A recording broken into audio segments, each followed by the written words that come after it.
for a major uptick in the use of games in mental health support, especially for teens. Welcome, Lynn. Thank you. And can you hear me through this? Okay, excellent. So I'm going to take off my mask. I'm not going to exhale. I hope that's okay. I'm just afraid that it's particularly difficult to understand what I'm saying and hear what I'm saying with the mask on. I will join you in saying that I am also somebody who has not gotten COVID in the last 2.5 years, and so the goal is that we don't start now. So I'm really pleased to be here to talk with you about how we're building games to deliver critical health outcomes in teens, and thank you for that introduction. This is just my disclosure that I'm asked to give. I'm founder and equity holder of a new spin-out company from my lab called Playable that focuses on the marketing and distribution of our video game interventions. So talking about COVID, I just wanted to tell you a little bit about me, very briefly. I am a practicing physician. I spent a lot of time in the hospital taking care of patients with COVID, and it really is, in many ways why I became a doctor is because I love taking care of patients, and I enjoy being in the hospital.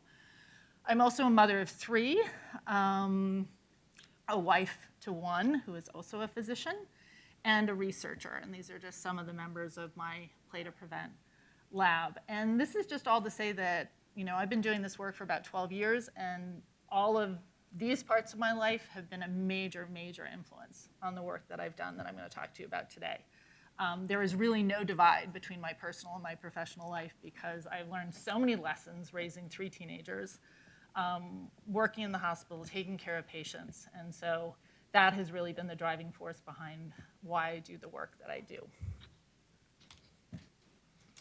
So to that point, these are some of the problems that we're solving. Every year in the US, over 2 million adolescents struggle with substance misuse.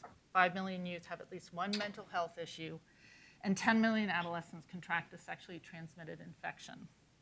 And this is paired with really a dismal scarcity of support, especially in schools. So we're talking 1 school counselor for over 490 students, 1 school psychologist for over 1,380 students. And so that's a major issue in terms of being able to help kids deal with these problems. And so at the Play to Prevent lab at Yale, and now at Playable, its new sister company, we've had the opportunity to respond to these problems by developing, evaluating, and implementing video games that provide engaging and evidence-based solutions to impact these problems in youth and young adults. And these are some of our solutions. These are the 5 games that we've developed so far over the last 12 years. They're games that focus on risk reduction, HIV prevention, smoking and vaping, mental health and wellness, mental health and opioid misuse, and generally health advocacy.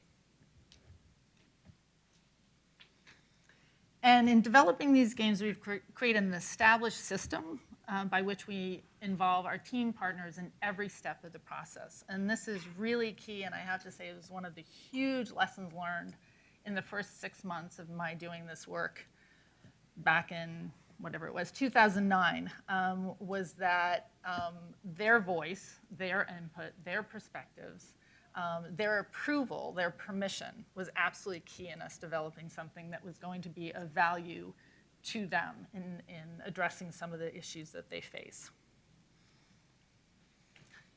And so, because teens, if you've ever worked with teens, if you've raised teens, they don't tend to be the most forthcoming people. We had to develop some creative methods to get them to share with us, to get them to talk with us, and really help them to co-design and co-develop with us so that these games would have the greatest likelihood of having impact because they're authentic, they're relevant to them, and they come from their voices and their eyes. So we conduct extensive qualitative research, including focus groups, interviews, and we also use novel methods, which I will describe further, and include things like developing specific artwork, in this case around a party scene. We created sort of a project around my life timeline, a poster project in which we incorporated the concept of message framing, and then the photo feedback project.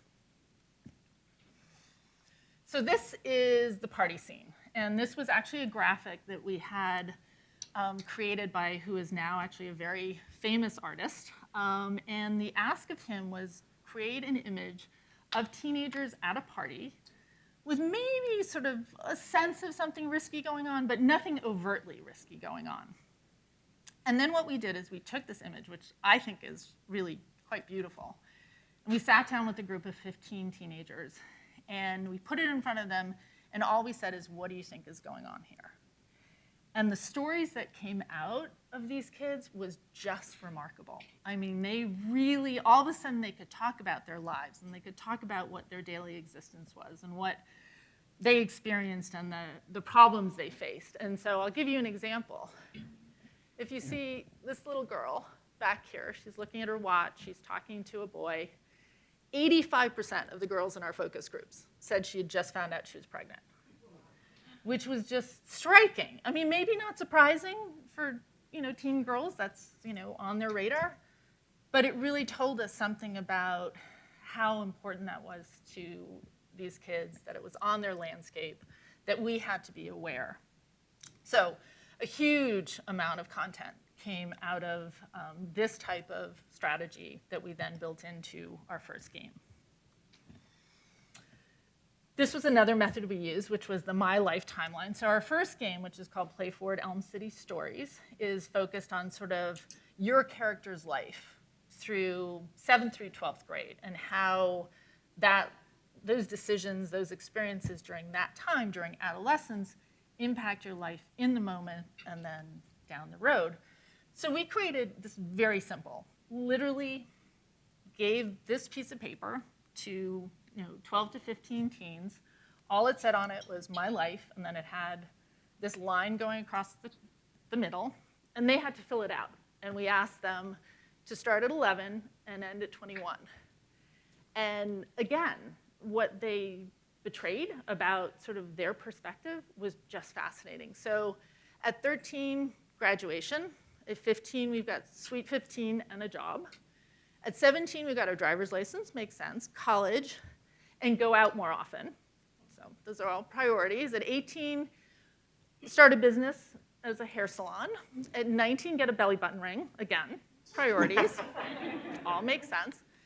And then really, right to the heart, at 20, help mom out.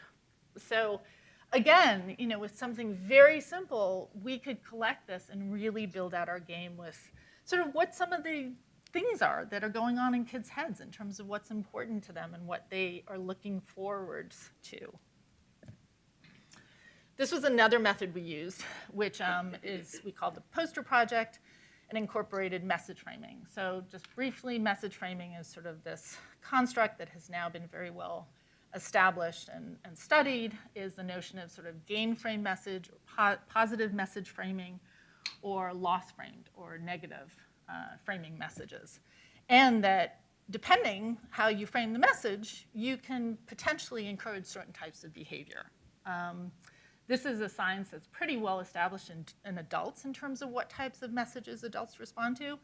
But at this time, there was not good data in adolescents. So we decided to do this project ourselves. And the ask of these groups of teens was create a poster that will help encourage your friends, your peers, to avoid getting HIV, around HIV prevention. And what we saw overwhelmingly was that teens really prefer to have both messages in what they see. They want to know what both the negative and the positive is. They want both the gain frame and the loss frame messages. And that was sort of a whole new thing, certainly very different from what we've seen in the adult populations. And that really served as a foundation for our games, which by design, kids have to take the negative sort of path first, make the bad decision, the loss decision, see how that plays out, and then has the option unlocked to go back and do it the right way and see all the positive. So they really wanted to see both sides of the coin, and that's actually been something that we've carried through to each of our games in terms of that type of design. And then finally was our photo feedback project. So, really, again, with the goal of being able to see the world through their eyes, not ask them secondhand, oh, so, what do your sneakers look like? Or what does your neighborhood look like? Or what do your friends look like? We just gave disposable cameras to a group of 15 kids and said, go out into your neighborhood, take pictures of everything, anything you want, but what's important to you, what you see every day, what's part of your life. And they did. And they came back with these cameras, and we developed these photographs, and these were all shipped down to our game developer. And you can see how these were then translated into the artwork of the game. So instead of us, a bunch of adults, trying to figure out what it is that they see in their daily life, it really came from their eyes. And that just extended again. So once, sort of creating all this content, this artwork, was then to get their feedback. So bringing it back to them again after the game developers had, created some of these images and getting their input. And again, one of the good things about teens, maybe they're not always forthcoming, but they will let you know what they think. And so they really were able to say no, no to the baggy pants, this guy looks too old, no, we'd never hang out with this person. So, we could incorporate all of their feedback at each round back into the game. And as all of you know, this is never really one and done. This is a highly iterative process. So many, many back and forth between the teen partners and the game developers. And you can kind of see where we started out in the upper left-hand corner with one of these mini games, and then where we ended up ultimately in the lower right-hand corner. And so a lot of time, a lot of feedback going in both directions.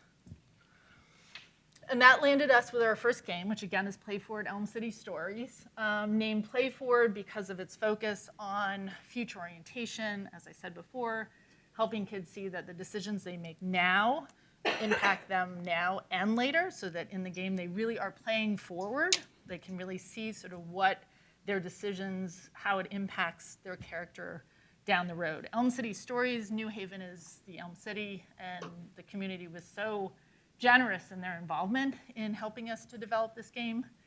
And it's their stories, so it's Elm City Stories. This is one of the home screens. This was the avatar that was created by this player, Lulu. You can see the 12 stories or challenge stacks, as well as the 5 skill-based mini games. And then over in the right-hand corner, you can see the fast forward button, which essentially at any time the player can fast forward to their epilogue, which is essentially what the state is of their character at age 30. So at any point, they can see sort of what decisions they've made in the game so far, how they impacted their 30-year-old self, and then go back into the game, play it differently, change something, again fast forward, and then again could see how it had now changed, again, based on their new decisions.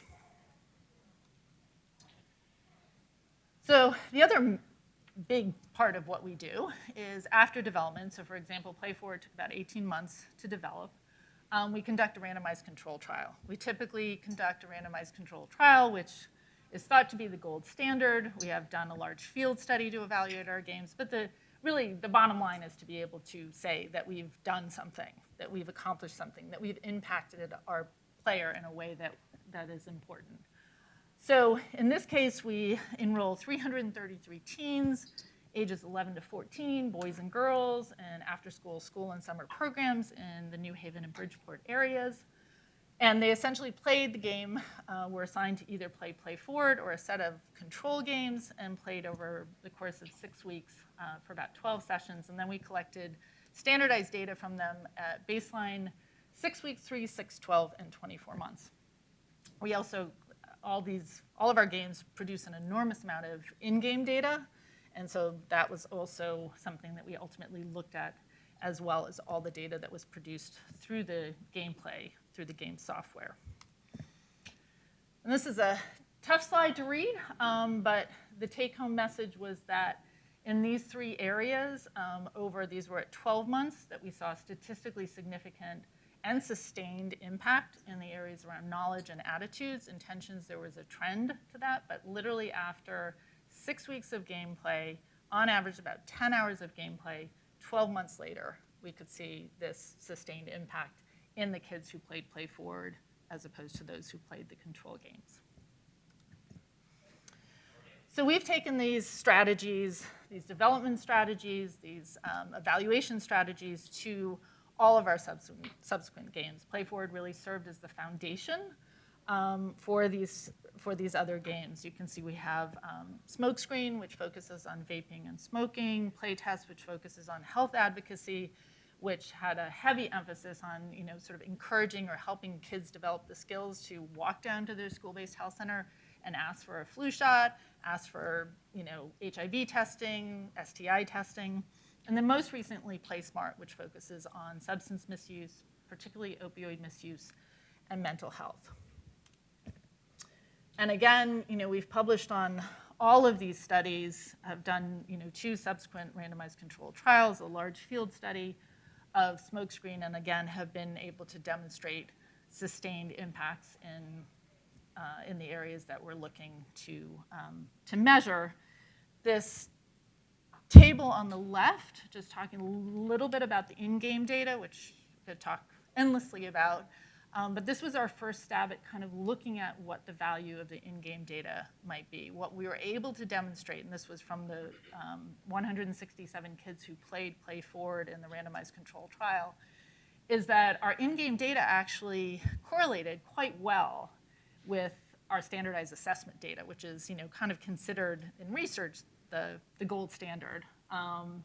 The other thing that we found, which I think was sort of a side effect but was very interesting, is that we found that time, the amount of time played, didn't really seem to impact their performance.